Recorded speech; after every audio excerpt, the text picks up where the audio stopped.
Söygünüme dastandaki Cemalın diye ay hicalet asmandaki Güller seni kısmenin bostandaki Sen milletliğim arzuliye Uygur kızı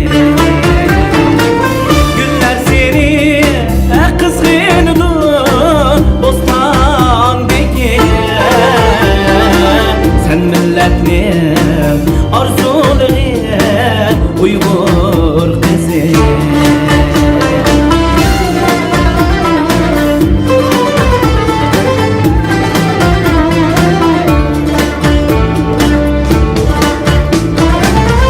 Barxandin namayen bak muhabbetin Aman isabından ayan parasitin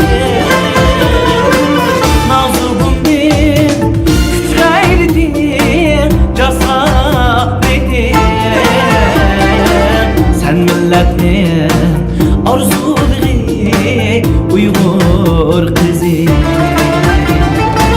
Nazugumdin güç gayretin cesaretin Sen milletin arzuları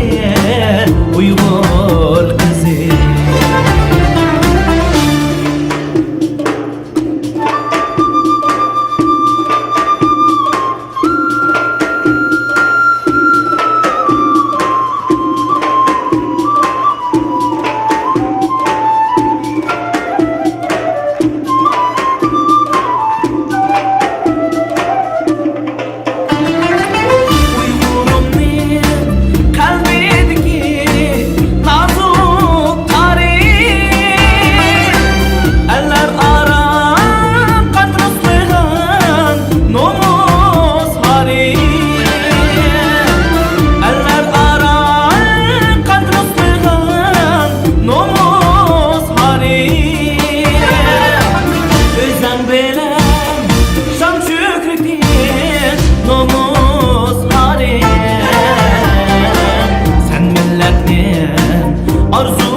Uygur kızı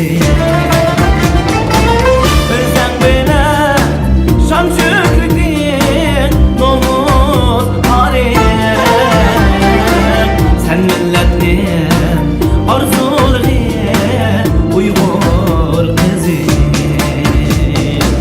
Sen milletin arzuları Uygur kızı